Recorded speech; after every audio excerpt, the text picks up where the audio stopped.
गुजरात विधानसभा चुनावों की कर लेते हैं। जैसे जैसे गुजरात में वोटिंग के दिन नजदीक आ रहे हैं, राजनीतिक घमासान तेज होता जा रहा है। गुजरात विधानसभा चुनाव को लेकर सियासी मैदान में उतरी पार्टियों के बीच आरोप प्रत्यारोप का सिलसिला लगातार जारी है। इस बीच सूरत से आम आदमी पार्टी के लापता उम्मीदवार कंचन जरीवाला आज भारी सुरक्षा के बीच अपना नामांकन फॉर्म वापस लेने पहुंचे। इस दौरान उन्होंने कंचन जरीवाला ने कहा कि बीजेपी के लोग जबरन पर्चा वापस ले रहे हैं।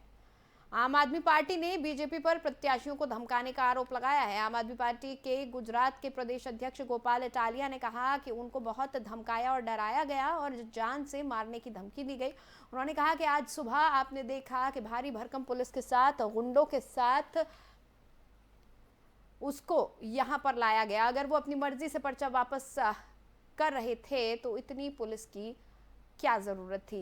पुलिस की सुरक्षा अचानक से किसने दिलवाई, वीडियो में दिख रहा है कि वो रो रहा है। जबरदस्ती पर्चा वापस कराया जा रहा है।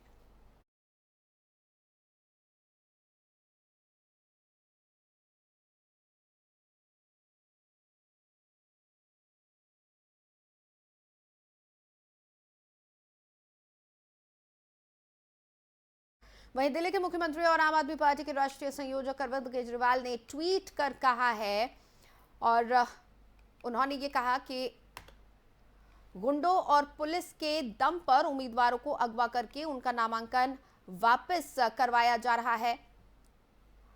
इस किस्म की सरेआम गुंडागर्दी भारत में कभी नहीं देखी गई। फिर चुनाव का क्या मतलब रह गया? फिर तो जनतंत्र खत्म है।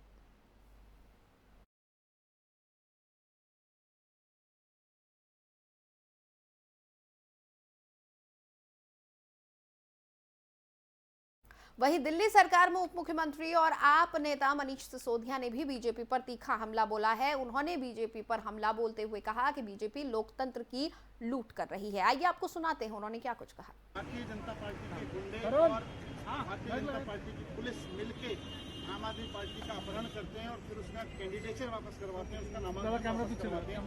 ये मुझे लगता है भारत के इतिहास में पहली बार ऐसा हुआ है। चुनाव आयोग को इसको बहुत गंभीरता से लेना चाहिए और इस पर तुरंत कार्रवाई करनी चाहिए और उसका इस तरह की हरकत को रोकना चाहिए। पुलिस जाकर किसी कैंडिडेट का नामांकन वापस करवा रही है, बीजेपी के गुंडे उसको किडनैप कर रहे हैं और फिर नॉमिनेशन वापस करवा के पुलिस वापस उसको बीजेपी के उन्हीं गुंडों के हाथ में। और आम आदमी पार्टी के गुजरात चुनाव के प्रभारी और राज्यसभा सांसद राघव चड्ढा ने वीडियो ट्वीट कर बीजेपी पर हमला बोला। उनका आरोप है कि कंचन जरीवाला को धमकाकर नामांकन वापस लेने पर मजबूर किया गया। ये अब तक आप लोग विधायकों का अपहरण कर रहे थे अलग अलग राज्यों में सरकारों को गिराने के लिए। अब गुजरात में आपने नया तरीका शुरू किया है प्रत्याशी के अपहरण का, कि प्रत्याशी को ही आप अपहरण कर ले रहे हैं। मैं तो समझता हूं कि इससे ज्यादा दुर्भाग्यपूर्ण स्थिति भारतीय लोकतंत्र के लिए नहीं हो सकती। मुद्दे बताइए, क्या आपने किया है 27 सालों में, उसका ब्यौरा दीजिए, चुनाव लड़िए। इस प्रकार से प्रत्याशियों के ऊपर दबाव बनाकर उनका अपहरण करने की कोशिश मत कीजिए। भारत के निर्वाचन आयोग में जरा सी भी अगर निष्पक्षता है। सभा क्षेत्र से सूरत ईस्ट असेंबली कंस्टिट्यूएंसी से आम आदमी पार्टी के ऑफिशियल प्रत्याशी कंचन जारीवाला जी को कल सुबह से बीजेपी ने किडनैप कर लिया। सुबह से वो भारतीय जनता पार्टी के गुंडों की कस्टडी में है। ये किडनैपिंग है, अपहरण है। कल सुबह से उन्हें और उनके परिवार पे लोकल बीजेपी के गुंडों ने दबाव बनाया कि आप अपना नामांकन रद्द कराएं। कल स्क्रूटनी का आखिरी 20 ना हो, गड़बड़ी ना हो। ये स्क्रूटनी वाले दिन इलेक्शन कमीशन देखता है, रिटर्निंग ऑफिसर साहब खुद चेक करते हैं। तो पहले हमारे कैंडिडेट पे दबाव बनाया गया कंचन जारीवाला जी पे कि वो रिटर्निंग ऑफिसर के ये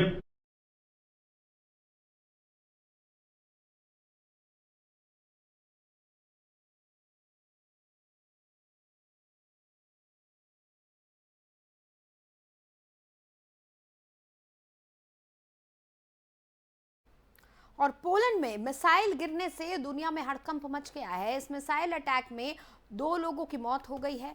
पोलैंड ने मिसाइल गिरने की बात मानी है। मिसाइल रूस की बनी हुई है। पोलैंड ने रूसी राजदूत को तलब किया है। रूस और यूक्रेन की जंग के बाद पहली बार कोई नाटो देश जंग की जद में आया है और इसके बाद से कई तरह की अटकलें लगाई जा रही हैं। हालांकि रूस का कहना है कि मिसाइल गलती से गई है। इंडोनेशिया के बाली में G7 और नेटो देशों के नेताओं ने इस मुद्दे पर आपात चर्चा के बाद बयान जारी किया। इस बयान में कहा गया था कि हमने पोलैंड में हुए धमाके पर चर्चा की है। हम पोलैंड को इसकी जांच में पूरा सहयोग करने का प्रस्ताव दे रहे हैं। हम अगले कदम के लिए पोलैंड के साथ नजदीकी संपर्क में रहेंगे। बयान में इन देशों ने रूस के साथ यूक्रेन के युद्ध में यूक्रेन का साथ देने का वादा दोहराते हुए कल यूक्रेनी शहरों पर मिसाइल हमलों की कड़ी निंदा की है। फ्रांस ने भी इस मसले पर सावधानी बरते जाने पर जोर देते हुए कहा था कि क्षेत्र के कई देशों के पास ऐसी मिसाइलें हैं।